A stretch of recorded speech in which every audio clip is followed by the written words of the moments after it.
আজকের পুজোয় আমরা যেসব বিশাল মণ্ডপ, আলোর ঝলকানি, থিমের প্রতিযোগিতা দেখছি, তার আগে বাঙালির দুর্গাপুজোর রূপটা ঠিক কেমন ছিল? সেই বনেদি বাড়ির পুজো কিন্তু ম্লান হয়ে যাচ্ছে আমাদের হৃদয় থেকে, আমাদের মন থেকে। শহরের থিম পুজো কি সেই ঠাকুর দালানের উষ্ণতাকে টপকে যেতে পারছে? শয়ে শয়ে গাড়ির বহর যাবে, কোনো চিন্তাই নেই, সবকিছু হয়ে যাবে। ইভেন্ট ম্যানেজমেন্ট আছে, কিন্তু সেই ছোঁয়া, সেই আবেগ, সেই দরদ, সবার সেই মাখামাখি আনন্দ, খুনসুটি হারিয়ে যাচ্ছে কি দুর্গাপুজো থেকে? সেই সময় উৎসব মানেই পরিবার, আনন্দ, পাড়া, সম্পর্ক, সবাই যেন এক ছাদের নিচে। এবং সেই জন্যই শ্রেষ্ঠ উৎসব বাঙালির উৎসব, শারদোৎসব। নমস্কার, চলে এসেছি প্রথম কলকাতা গ্রুপের প্রথম বাংলার পেজের সমস্ত দর্শকদের সামনে। পিতৃপক্ষের অবসান ঘটিয়ে দেবীপক্ষের সূচনায় আমরা আজকের আলোচনায় চলে এসেছি। অবশ্যই আমাদের জীবনের শ্রেষ্ঠ আনন্দ, শ্রেষ্ঠ আনন্দের যে উৎসব, সেই শারদোৎসব নিয়ে আমরা প্রথম বাংলার পেজে কয়েকটা দিন ধরে কিছু দুর্গাপুজোর ইতিকথা নিয়ে আমরা কথা বলবো, চেষ্টা করব এই প্রতিদিনই কথা বলতে। দুর্গাপুজো কেমন ছিল, দুর্গাপুজোর ইতিহাস কেমন, দুর্গাপুজোর আমাদের শৈশবে দুর্গাপুজো কেমন হতো, আজকের দুর্গাপুজো কেমন, থিমের পুজো, প্রিয়জনকে হাত ধরে কর্পোরেট পুজো দেখতে যাওয়া, অনলাইনে টিকিট কেটে পুজো দেখা, এই সবই কিন্তু শহরের পুজো, গ্রামের পুজো, মফস্বলের পুজো, নগরের পুজো, ধুধু প্রান্তরের একেবারে ধানমাঠের মধ্যে একচালার প্যান্ডেলের পুজো, ঐতিহ্যের পুজো, বারোয়ারি পুজো, পাড়ার পুজো, সব নিয়ে কিন্তু আমরা প্রথম বাংলার পেজে কয়েকটা দিন ধরে এই দুর্গাপুজোর আনন্দের মুহূর্তগুলো ছোট ছোট করে কেমন আমাদের কাছে বিভিন্ন সময় ধরা দেয়, সেই সব কথার ইতিহাস জানতেই কিন্তু আমরা আমাদের প্রথম বাংলার দর্শকদের সঙ্গে আমাদের অনুভূতি, আমাদের জিজ্ঞাসা, আমাদের ভালো লাগা, আমাদের কথোপকথন, আমাদের ছোট ছোট প্রশ্নের উত্তর, ইতিহাস আমরা খুঁজে দেখার চেষ্টা করব এই প্রাসঙ্গিক প্রসঙ্গে, মূলত শারদোৎসবের আনন্দে। আজকে আমি যেটা বিষয় নিয়ে আলোচনা করব, অবশ্যই দুর্গাপুজো, গান, কবিতা, ভালো মন্দ খাওয়া, নতুন জামা কাপড় পরা, সেসব তো থাকবেই। কিন্তু আজকের প্রথম পর্বে আমরা যেটা নিয়ে আলোচনা করতে চাই সেটা হচ্ছে বনেদি বাড়ির পুজো, সাবেকি পুজো, ঠাকুর দালানের পুজো। অর্থাৎ এইভাবে যদি আমি কথা বলি, পুরনো দালান আলোয় ভরা, ঢাকের তালে বাজে সুর ধরা, বংশ পরম্পরার পুজোর টান, ঐতিহ্যে গাঁথা বনেদি দালান। অবশ্যই আপনারা বুঝতে পারছেন আজকে আমাদের আলোচনার প্রথম পর্বের বিষয় বনেদি বাড়ির ঠাকুর দালান এবং ঐতিহ্যের পুজো। সেই নিয়ে আজকে আমি পরমাশিস আপনাদের সামনে হাজির হয়ে গেছি। কিছু প্রশ্ন, কিছু তুল্যমূল্য বিচার, কিছু ইতিহাস, কিছু প্রেক্ষাপট, বর্তমান, এই নিয়ে কিছু কথা বলবো আপনাদের সামনে। একটা প্রশ্ন করি আপনাদের কাছে, আপনারাই তো আমাদের দর্শক, আপনাদের কাছেই প্রশ্ন করব, আপনাদের সঙ্গে কথা বলতেই উত্তর খোঁজার চেষ্টা করব। আজকের পুজোয় আমরা যেসব বিশাল মণ্ডপ, আলোর ঝলকানি, থিমের প্রতিযোগিতা দেখছি, তার আগে বাঙালির দুর্গাপুজোর রূপটা ঠিক কেমন ছিল জানতে ইচ্ছে করে না? আমার তো জানতে ইচ্ছা করে। আমাদের পরবর্তী জন্মের যারা আছেন, আমাদের সন্তান সন্ততি, আমাদের যারা উত্তরসূরি, তারা তো খুঁজে জানতে তাদের ইচ্ছে করবেই। যদি দেখতে নাও পায়, অন্তত জানতে তো ইচ্ছা করবে। ঠিক তেমনটাই কিন্তু আমারও কিন্তু জানতে ইচ্ছা করে সেই রূপটা কেমন ছিল এবং কোথায় ছিল তার প্রাণ। তার উত্তর যদি আমরা খুঁজতে যাই, আমাদের ফিরে যেতে হবে একেবারে ঠাকুর দালানের পুজোতে। সেই ঠাকুর দালানের পুজো যদি আমরা এখনো দেখতে যেতে চাই, আমাদের সীমান্ত শহর বনগাঁর ছয়ঘরিয়া গ্রামে প্রত্নতাত্ত্বিক রাখালদাস বন্দ্যোপাধ্যায় মামাবাড়িতে আমরা যদি যাই, সেই ঠাকুর দালানের পুজো আমরা এখনো দেখতে পারি। সেই পুজোর কিন্তু আমরা একেবারে প্রকৃত উদাহরণ দিতে পারি উত্তর চব্বিশ পরগনার শহরতলির আগরপাড়ার ছাতাপড়া বাণিজ্য বাড়ি, যে বাড়িতে টাকায় এক সময় ছাতা পড়েছিল। ইলিয়াস সাহেবের নামে যে ইলিয়াস রোড আগরপাড়া, সেখানে কিন্তু আজও ছাতাপড়া বাণিজ্যদের সেই বাড়িতে পুজো হয়। আগে মোষ বলি হতো, এখন আর হয় না। এরকম অনেক ইতিহাস কিন্তু বনেদি বাড়ির ঠাকুর দালানের পুজোতে জড়িয়ে আছে।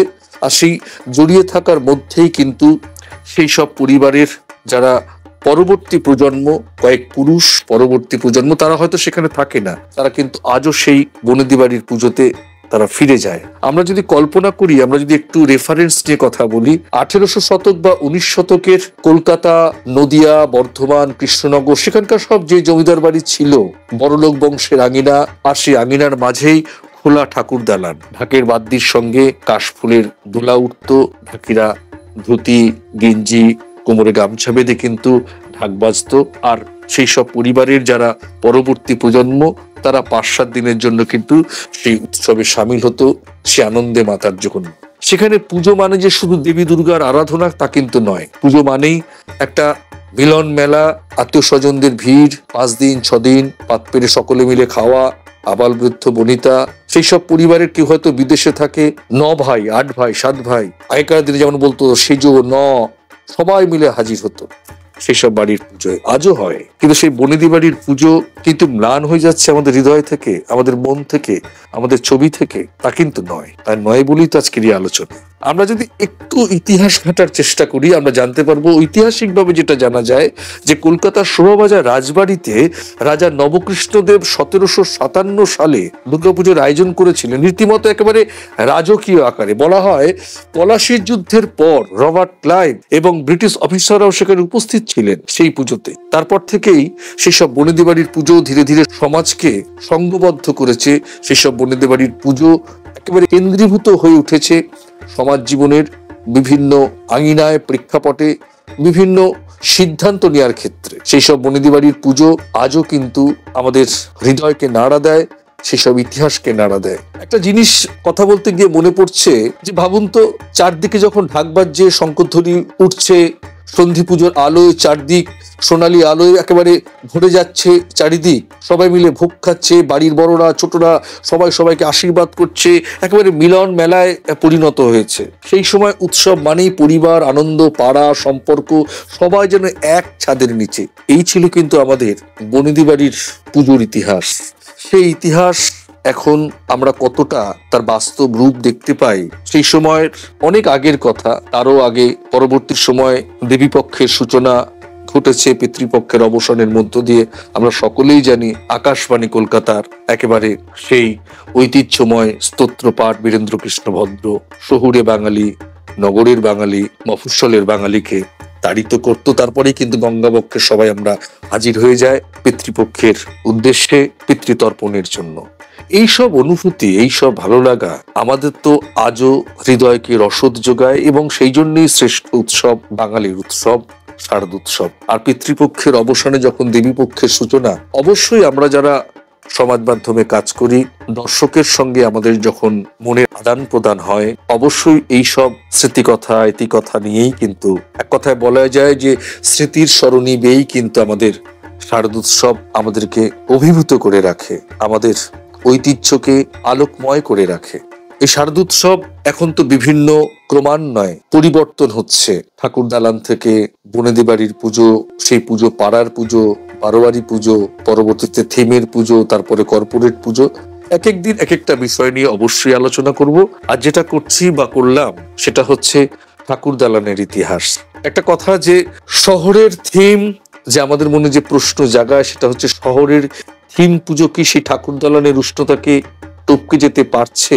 কি বলেন? প্রশ্নটা আপনাদের কাছেই রাখলাম। আমার তো মনে হয় না। বনেদি বাড়ির উঠোনেই রয়েছে দুর্গাপুজোর আসল শিকড়, ঠাকুর দালানেই রয়েছে আসল শিকড়। একচালা মা তার সব সন্তানদের নিয়ে রয়েছেন কার্তিক, গণেশ, লক্ষ্মী, সরস্বতী, পায়ের তলায় মোষ এবং মহিষাসুর। এই তো আমাদের বাঙালির একচালা দুর্গার রূপ। আর সেই রূপেই কাছেই কিন্তু মায়ের টানা টানা চোখ, সেই রূপের কাছেই কিন্তু বাঙালি একেবারে নতমস্তকে মায়েকে পুজো করে। মাও যেন ঘরের মেয়ে বাপের ঘরে আসে, সেই আনন্দে তাকে পুজো করার মধ্য দিয়ে সংসারে সকলকে নিয়ে আনন্দে বেশ কয়েকটা দিন আমরা কাটাই। তারপর দশমীর সুর বেজে ওঠে, মাকে বরণের মধ্য দিয়ে মাকে বিদায় দিই। মিঠু পথ কখনো আলবে, মা চলেছেন, মাকে কাঁধে করে নিয়ে যাওয়া হচ্ছে। কলা বউ ভোর বেলা বয়ে নিয়ে আসছেন পাড়ার বাড়ুজ্জে বাবু বা চক্রবর্তী বাবু, ভট্টাচার্য বাবু, সব মানুষ মহিলা পুরুষ একসঙ্গে যাচ্ছে। আস্ত কর্পোরেট, শয়ে শয়ে গাড়ির বহর যাবে, কোনো চিন্তাই নেই, সবকিছু হয়ে যাবে, ইভেন্ট ম্যানেজমেন্ট আছে।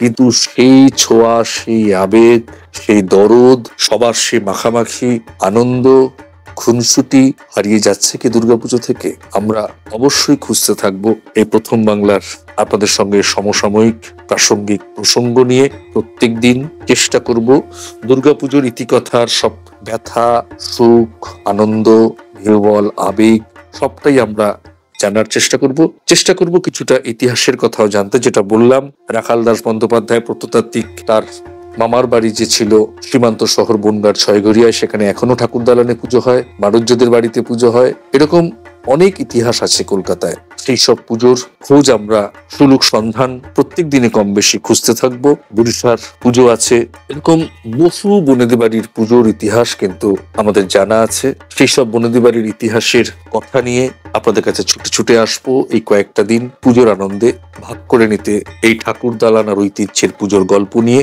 আর সেই পুজোর সঙ্গে আজকের পুজো কোথায় যাচ্ছে, কতটা সেই পুজোর সঙ্গে আজকের এই পুজোর কতটা সংযোগ থাকছে, আনন্দের কোনো ভাগ হচ্ছে কিনা, আবেগের কোনো ভাগ হয়ে যাচ্ছে কিনা, সেসব কথা জানতে শুনতে, নানান প্রশ্ন নিয়ে, নানান কথোপকথন নিয়ে আপনাদের কাছে হাজির থাকবো প্রথম বাংলার পেজে। আমাদের এই আলোচনা কাজ কেমন লাগলো, ভালো না মন্দ, অবশ্যই কমেন্ট বক্সে লিখবেন।